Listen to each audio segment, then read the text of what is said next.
وہ کیس جو میں آج لکھ کے دیتا ہوں کسی عدالت میں جائے گا یہ باہر پھینک دیں گے. کیس ہی کوئی نہیں ہے. وہ رپورٹ کے اوپر ایف آئی اے میرے اوپر وارنٹ نکال دیتی ہے, اور وہ اسی کے اوپر وہی جو کیس ہے پروہیبٹڈ فنڈنگ کا, اس میں باقیوں کو سارا بری, عدالت بری نہیں کرتی, ان کی ضمانت دے دیتی ہے سب کو. عمران خان کے اوپر وارنٹ نکلاتا ہے, اور ہر کوشش کی جا رہی ہے کہ کسی نہ کسی طرح تحریک انصاف کی لیڈرشپ یا عمران خان کو جیل میں ڈالو یا ڈسکوالیفائی کرو یا ہمارے لوگوں کے اوپر ہر قسم کا پریشر ڈالو.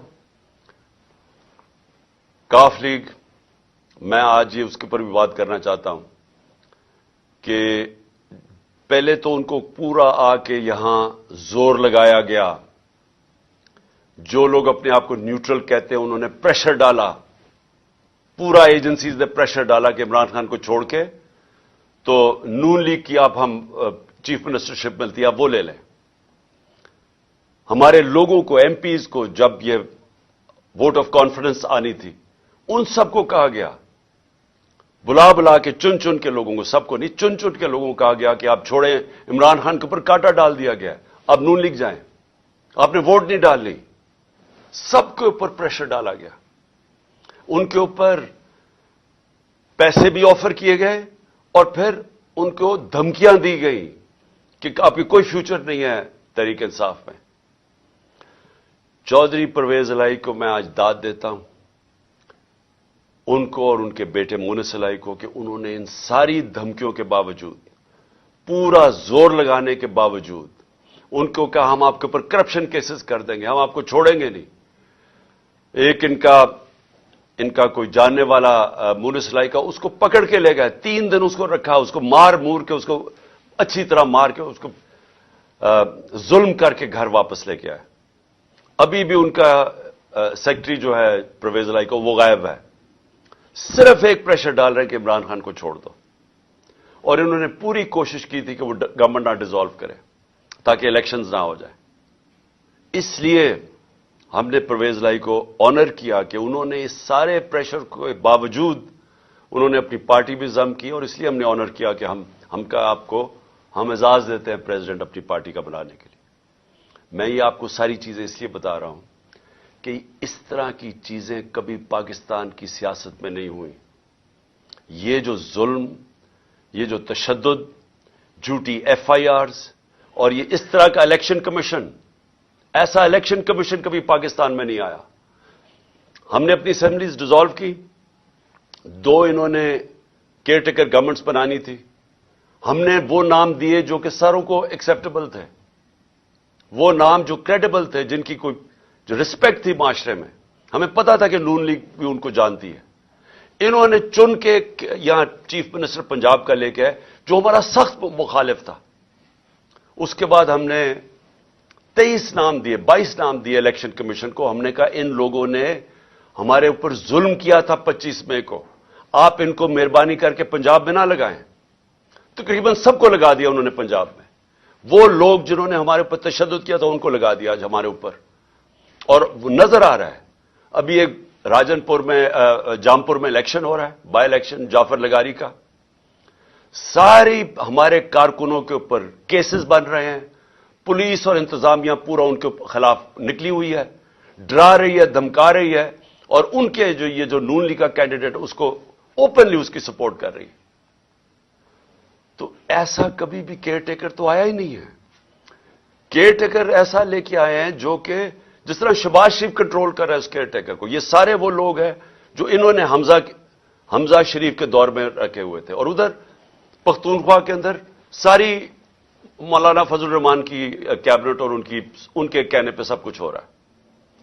تو یہ ایسی الیکشن کمیشن, اور جو اس نے پھر آگے کیا ہے, جو وہ دیکھ رہے ہیں کہ یہ جو سارے سٹیپس لے رہے ہیں, یہ صرف اور صرف تحریک انصاف کے خلاف ہے. الیکشن کمیشن کے بھی سٹیپس, کیئر ٹیکر گورنمنٹ کے بھی سٹیپس صرف اور صرف ہمارے خلاف ہیں. اور وہ حکم کس سے لے رہے ہیں؟ وہ لے رہے ہیں جناب یہ نون لیگ والے سے, شہباز شریف سے. مریم وہ ساری جگہ پھر رہی ہے, پروٹوکول, گاڑیاں, پنجاب گورنمنٹ کا پیسہ خرچ کر رہے ہیں کنونشنز پہ. پورا ریسٹ ہاؤس رینوویٹ ہوتا ہے کہ جی ملکہ ترنم ملکہ سوری ترنم نہیں فرادیبا وہ پہنچ رہی ہیں وہاں، سارا کچھ ان کے لیے انتظام بن رہا ہے، اور وہ وہاں جا کے پھر جو وہ جس طرح کی تقریریں کی جا رہی ہیں، میں یہ سوال پوچھتا ہوں کہ کیا جب کیس سب جوڈس ہو، سپریم کورٹ میں کیس ہو، کیا سپریم کورٹ کے ججز کے خلاف اس طرح کی زبان استعمال کرنے کی کسی کو اجازت ہے؟ کیا آپ کا کیونکہ صرف آپ الیکشن سے بھاگ رہے ہیں، آپ کو پتا کہ عوام آپ کے ساتھ نہیں ہے، صرف اس سے بچنے کے لیے پورا پریشر ڈالا ہوا ہے انہوں نے پاکستان کی عدلیہ پہ، اور صرف ایک مقصد ہے ان کا کہ 90 دن میں الیکشن نہ ہو۔ میرا سوال یہ ہے کہ آرٹیکل 224 پاکستان کے آئین کا، اس میں کوئی گنجائش ہے کہ جب اسمبلیز ڈیزالو ہوتی ہیں تو اس کے 90 دن کے بعد الیکشن ہونا چاہیے؟ کوئی اس کو چینج کر سکتا ہے؟ یعنی اس کی کتنا بھی آپ اپنا ذہن استعمال کر لیں، جتنے اچھے وکیل لے آئیں، مجھے یہ سمجھا دیں کہ 90 دن کے بعد کیسے ہو سکتا ہے کہ حکومت یہ کیئر ٹیکر چل سکتی ہے؟ اور میرا اگلا سوال ہے کہ جو پاکستان کی آبجیکٹو ریزولوشن ہے، جو قرارداد مقاصد جو بنیاد رکھی تھی کہ پاکستان کا روڈ میپ کیا ہے، اس میں ایک چیز واضح ہے کہ سوورنٹی وہ اللہ کی ہے، اور اللہ کے بعد جو فیصلے کریں گے وہ عوام کے منتخب کیے ہوئے نمائندوں کی ہے، پبلک ریپرزینٹیٹوز کی ہے، جو عوام نے سلیکٹ کیے ہیں۔ میں یہ پوچھنا چاہتا ہوں کہ یہ جو کیئر ٹیکر گورنمنٹ دو بٹھا دی ہیں لا کے، پہلے تو یہ ساری کبھی، میں پھر سے کہتا ہوں، کبھی ایسی جانبدار کیئر ٹیکر گورنمنٹس نہیں آئی، لیکن اس کے علاوہ کیا اب یہ 90 دن کے بعد یہ بیٹھیں گی جن کا صرف کام ہے کہ تحریک انصاف کے خلاف پورا ایجنڈا ہے کہ ہمیں ختم کیا جائے یا ہمارے پر کیسز بنائے جائے، نون لیگ کو جتایا جائے یا پی ڈی ایم کو جتایا جائے؟ یہ کس طرح 90 دن کے بعد بیٹھیں گے؟ کیونکہ یہ پبلک ریپرزینٹیٹوز نہیں ہیں، ان کا تو صرف کام تھا کیئر ٹیکر گورنمنٹس کا کہ آ کے صاف اور شفاف الیکشن کروانا، سوائے صاف اور شفاف الیکشن کروانے کے سب کچھ اور کر رہے ہیں۔ جے آئی ٹی، میں پھر سے کہتا ہوں، جو جے آئی ٹی پنجاب گورنمنٹ نے بنائی تھی، جو میرے اوپر قاتلانہ حملہ ہوا تھا، وہ کیسے بند کر دی ہے؟ اس کا ریکارڈ کیسے غائب ہو گیا؟ یہ ان کا مینڈیٹ کدھر سے آ گیا؟ یہ وہ سٹیپس اٹھا رہے ہیں جو کسی بھی کیئر ٹیکر گورنمنٹ نہیں اٹھا سکتی تھی۔ بڑا واضح ہے کیئر ٹیکر گورنمنٹ کا کیا رول ہے۔ تو یہ 90 دن کے بعد کیسے ٹھہر سکتے ہیں؟ اور میں پھر سے یہ کہتا ہوں کہ یہ جو اٹیکس کر رہے ہیں عدلیہ پہ، اس کا صرف ایک مقصد ہے، ان کو بلیک میل کرنے کا، ڈرانے کا، دھمکانے کا، کہ کہیں وہ اس پریشر میں آ کے تو اس سے پیچھے ہٹ جائیں، جو کہ ایک واضح آئین کے اندر 90 دن کی اسٹیپولیشن دی ہوئی ہے۔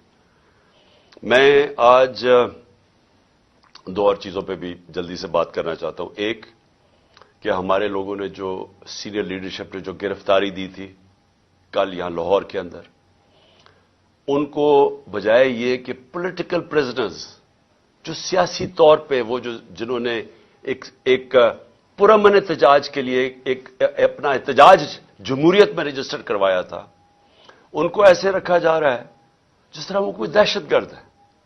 ان کو کبھی کہاں بھجوا رہے ہیں، کبھی کس شہر میں بھجوا رہے ہیں، شاہ محمود کو اٹک بھجوا دیا، اسد عمر کو لیا بھجوا دیا، کسی کو ڈی جی اعظم سواتی کو۔ یہ کیا ثابت کرنے کی کوشش کر رہے ہیں کہ کیا یہ لوگ اس سے دیکھ کے ڈریں گے؟ اگر اس کو دیکھ کے ڈرتے جو آج پشاور میں پبلک نکلی ہے ایسے نکلتی جس طرح پبلک نکلی ہے، اور انشاءاللہ کل آپ پنڈی میں دیکھیں گے کہ جس طرح پبلک نکلے گی، اب کہیں گے ہمیں جیلوں میں ڈالو۔ یہ خوف نہیں ہے کسی کو اب کہ یہ آپ جو وہ اٹک چلے جائیں یا کہیں چلے جائیں تو ہم ڈر جائیں گے؟ کہ آپ اگر یہ سمجھتے ہیں یہ جو اس ملک کی بدقسمتی ہے کہ یہ سارے جو مجرم پیشہ لوگوں کو اوپر بٹھا دیا اور ان کے پیچھے سہولت کار، کیا وہ سمجھتے ہیں ہم ڈر جائیں گے اس سے؟ اس سے لوگوں کا عزم اور مضبوط ہو رہا ہے۔ ہمیں ساری جگہ سے میسیجز آ رہی ہیں جو ہمارے لوگوں کو لے کے گئے ہیں لئیے یا ڈی جی خان یا جدھر بھی، سارے کہہ رہے ہیں کہ ہم کھڑے ہیں. ایک ایک سے میسج آئی ہے کہ بالکل ہم نے اب پیچھے نہیں ہٹنا. سو اس سے کوئی گھبرا نہیں رہا. اور کل انشاءاللہ پنڈی میں دیکھیں گے جس طرح پبلک نکلے گی، جس طرح ہماری قیادت تیار ہے اپنے آپ کو یہ جیل بھرو تحریک کے اندر شامل ہونے کے لیے. اور پھر جو ہمارا احتجاج جس کا جو دوسرا پہلو ہے، ایک تو یہ ہے کہ جو ہمارے پر تشدد ہوا، ظلم ہوا، جو انہوں نے جس طرح کی ایف آئی آر جو ہر روز ایک مشن پہ ہیں کہ کسی نہ کسی طرح الیکشن نہ کرواؤ اور ان کو کرش کرو تحریک انصاف کو. تو ایک تو اس کے اوپر احتجاج ہے، پرامن احتجاج ہے. اور میں یہ یاد کروا دوں آپ کو کہ سری لنکا میں انہی حالات کے اندر پبلک سڑکوں پہ نکلی تھی اور لوگوں نے جلائے تھے گھر. پرائم منسٹر کا گھر جلا دیا تھا. پبلک خود سڑکوں پہ آ گئی تھی. اگر یہ تحریک انصاف اس وقت نہ ہو تو یہ پبلک اسی طرح سڑکوں پہ نکلے گی. جس طرح کے حالات یہاں بن گئے آج پاکستان میں، پبلک تو خود نکلنے کے لیے تیار ہے سڑکوں میں. میں اپنا جو لاہور ہائی کورٹ، مجھے 3 بجے تو ہمیں پتا، انہوں نے جب ہمیں پتا چلا کہ وہ بلا رہے ہیں اور وہ کہتے ہیں آپ کو پیشی دینی پڑے گی، 3 بجے تو فیصلہ کرتے ہیں. 4:15 بجے گھر سے نکلتا ہوں اور جو پبلک سڑکوں کے اوپر آتی ہے، ایسے تو پبلک کبھی نہیں نکلتی. تو پبلک تو تیار بیٹھی ہوئی ہے. جس طرح آج پشاور میں دیکھا، قوم تو تیار ہے. اگر ہم یہ پرامن طریقہ نہ اختیار کریں تو یہ قوم وہ راستہ اختیار کرے گی، یہ قوم اس طرف جائے گی جدھر اس ملک کے اندر تباہی مچے گی. اس کو روکنے کے لیے یہ پرامن احتجاج ہے. اور جو دوسری وجہ ہے میری احتجاج کی، جو دوسری وجہ ہے وہ میں بھی آپ کو بتا دوں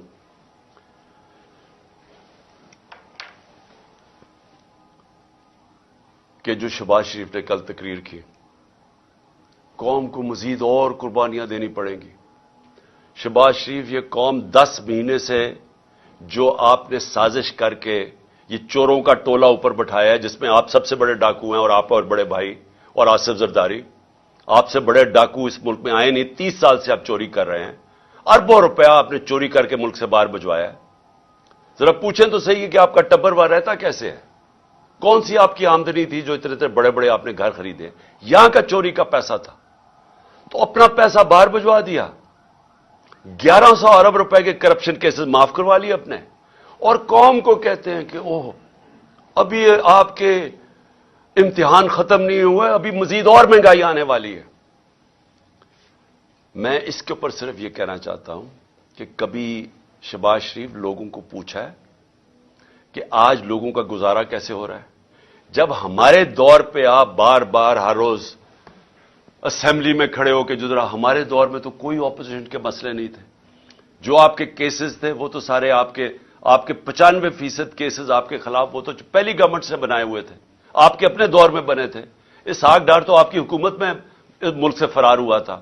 جب اس سے پوچھا گیا کہ اتنے زیادہ پیسے $5 ملین باہر کیسے بھجوائے ہیں، تو جب اسے جواب پوچھا ملک سے باہر بھاگ گیا. نواز شریف کے دونوں بیٹے آپ کے دور میں ملک سے باہر فرار ہوئے تھے. جب ان سے پوچھا گیا کہ بتائیں یہ آپ کی پراپرٹیز اربوں روپے کی کدھر سے آئی ہیں، وہ باہر بھاگ گئے. یہ جو اس کا شہباز شریف آپ کا جو بیٹا، آپ کا جو داماد تھا، وہ آپ کے دور میں باہر بھاگا تھا جب پتا چلا کہ سرکاری طور پہ اس نے سرکاری ایک اپنی کوئی بلڈنگ کرائے پہ دی ہوئی تھی، وہ ابھی بنی نہیں تھی، اس کو جب پیسہ مل رہا تھا، جب اس سے سوال پوچھا وہ باہر بھاگ گیا. اور آپ کا پتہ ہے کہ آپ کا ٹرائل ہو رہا تھا اور آپ پکڑے جانے والے تھے مقصود چپڑاسی کے کیس میں. اور واپس آ کے جیسے آپ اقتدار میں آئے تو 4 گواہ مارے گئے ہیں جن کو پیسے، آپ کے نوکر تھے جن کو پیسے آ رہے تھے، جس میں مقصود چپڑاسی، 4 کو ہارٹ اٹیک ہو گیا. کوئی اتنی عمر بھی نہیں تھی ان کی، 4 کو یہ ایک دم آتے ساتھ ہی 2 مہینے میں اٹیک ہو گیا. اور سب سے بڑی بات کہ جو انویسٹیگیٹ کر رہا تھا، جو آپ کا ایف آئی اے کا انویسٹیگیٹ ڈاکٹر رضوان تھا، اس کو بھی ہارٹ اٹیک ہو گیا. اور آپ نے سارے اپنے کیسز معاف کروا لیے اور لوگوں کو کہہ رہے ہیں کہ جو اور قربانیوں کے لیے تیار ہو جا. 30,000 جس کا تھا پچھلی اپریل میں جب نے سازش کر کے ہماری گورنمنٹ گرائی تھی، وہ آج صرف 20,000 کی چیزیں خرید سکتا ہے. آج کل کی مہنگائی میں 20,000 کی چیزیں خرید سکتا ہے جس کا 30,000 مہینے کی تنخواہ تھی پچھلی اپریل میں. جو لاکھ روپے کماتا تھا جو گھر، اس کی صرف خریدار کی پاور 70,000 رہ گئی ہے. اور ابھی آپ جب مزید اور مہنگائی کریں گے تو یہ اور وہ نیچے ان کے پاس تنخواہوں کے اندر کبھی پورا ہی نہیں ہو سکے گا کہ وہ کس طرح بچوں کا پیٹ پالیں گے. اور آپ کہہ رہے ہیں ابھی اور مہنگائی ہوگی. تو یہ قوم آپ سے صرف ایک چیز مانگتی ہے کہ جو بھی آپ نے سازش کر کے وعدے کیے تھے نا کہ میں ایک دم پنجاب سپیڈ لا کے تو پاکستان کو اٹھا دوں گا، میں ترقی کر دوں گا، وہ ساری سوشل میڈیا پہ آپ کی سٹیٹمنٹس چل رہی ہیں. دیکھو میں آتے ساتھ ہی 6 مہینے میں کیسے پاکستان کو اٹھاتا ہوں. جب ایک جمہوریت کے اندر آپ اپنے وعدے پورے نہیں کر سکتے اور لوگوں کی کمر توڑ دیتے ہیں مہنگائی کے ذریعے، آج گھروں کے اندر مشکل پڑی ہوئی ہے، گھروں میں لڑائیاں ہو رہی ہیں. گھر میں جو بیویاں مائیں بیٹھی ہیں وہ کہتی ہیں ہمارا خرچہ پورا نہیں ہو رہا. خامد آگے سے کہتا ہے میں بچوں کی بھی فیس دینی ہے، میں کدھر سے پیسہ لے کے آؤں، میں نے کپڑے لینے ہیں. یہ ہوا ہے آج تک گھروں میں، اور آپ کہہ رہے ہیں مزید اور مہنگائی آنے والی ہے. یہ دوسری وجہ احتجاج کی. ہم 2 وجہ سے احتجاج کر رہے ہیں. اور میں آخر میں جاتے ہوئے اپنے ججز کو کہنا چاہتا ہوں کہ دیکھیں یہ ڈیفائننگ مومنٹ ہے پاکستان میں. یہ فیصلہ کن وقت ہے. اس ملک کی تاریخ بھری ہوئی ہے کہ اس طرح کے یا یہ جو طاقتور جو قانون کو اپنے آپ کو اوپر سمجھتے ہیں، یا وہ اس ملک کو پریشرائز کرتے ہیں اپنی عدلیہ کو کہ وہ ہٹ جائیں آئین سے، یا وہ انصاف دینے سے پیچھے ہٹ جائیں، یا تو وہ پریشرائز کرتے ہیں. وہ یہ جو نیوٹرلز کہتے ہیں ان کے پریشر میں مارشل لا لگتا ہے، یہ قائم توڑ دیتے ہیں. اور یا پھر یہ جو 2 مافیا خاندان ہیں، ہم یاد کرانا چاہتا ہوں اس قوم کو، انہوں نے اس ملک کی تاریخ میں واحد ڈنڈوں سے سپریم کورٹ کے اوپر حملہ کیا. جسٹس سجاد علی شاہ کی ریپوٹیشن ساری جوڈیشری جانتی ہے. ایک دیانتدار آدمی تھے، ان کو بھگایا. اور پھر یہ تاڑڑ جو تھا پرانا، جو بریف کیس لے کے گیا کوئٹہ اور وہاں ججز کو خریدا گیا، یہ انہوں نے کیا. یہ ان کی تاریخ ہے. جو نواز شریف تھا، یہ جب آج سے 40 سال پہلے یہ کرکٹ کھیلتا تھا جمخانہ کے اندر، سارے لوگوں سے پوچھ لیں کہ یہ میچ کھیل کے اپنے امپائر کھڑے کر کے میچ کھیلتا تھا، یہ تاکہ اس کو کوئی آؤٹ نہ دے دے. یہ کرکٹ بھی روندی مار کے کھیلتا تھا. اس نے کوئی کام آج تک دیانتداری سے نہیں کیا. اس نے کبھی بھی جوڈیشری کو دیانتداری سے فنکشن کرتے نہیں دیکھا. جب وہ فون کال ہے کہ شہباز شریف کال کر رہا ہے جسٹس جس کو بھی کہ جی یہ بے نظیر کو یا سیف الرحمان، شہباز شریف کچھ اور سزائیں بتا رہے ہیں کہ جج صاحب ان کو یہ 3 سے 5 سال کی سزا دی جائے. یہ ان کو ویسے جج چاہیے. ان کو کبھی بھی آزاد عدلیہ جس طرح سجاد علی شاہ جیسے جج تھے، وہ کبھی بھی ان کو گوارا نہیں تھے. اور بیٹی کا بھی یہی حال ہے. اور ابھی شہباز شریف بھی وہ بھی بول رہا ہے ججز کے اگینسٹ. صرف آرٹیکل 224 پڑھ لیں آئین کا، مجھے یہ سمجھا دیں کہ کیسے 90 دن کے بعد کیسے ہو سکتا ہے کہ 90 دن سے آگے الیکشن جائے. صرف پڑھ لیں. ساری قوم کو پتا ہے کہ اس وقت صرف ایک طریقہ ہے اس ملک کو اس دلدل سے نکالنے کا، اور وہ ہیں الیکشنز. جتنی دیر یہ چلتا جائے گا، یہ چور بیٹھے ہوئے چوریاں اپنی بچاتے جائیں گے اور صرف ڈرے ہوئے ہیں کہ الیکشن میں یہ ہار جائیں گے. جتنی دیر یہ اوپر بیٹھے رہیں گے، یہ ملک مزید دلدل میں پھنستا جا رہا ہے. اور اس لیے ہم نے اپنی حکومتیں قربان کی تھیں. کبھی کوئی اپنی 60% سے اوپر پاکستان پہ حکومت کر رہی ہو ایک پارٹی، اور وہ کبھی اپنی حکومتیں پاکستان کی تاریخ پہ قربان نہیں کی. صرف ایک مقصد تھا کہ ملک کو مزید یا تباہی سے بچایا جائے اور الیکشنز کروائے جائے. جو ایک ہی طریقہ ہے کہ ملک میں سیاسی استحکام آئے گا. سیاسی استحکام آئے گا تو معاشی استحکام آئے گا. اس کے علاوہ کوئی حل نہیں ہے اس سے. پاکستان پائندہ باد.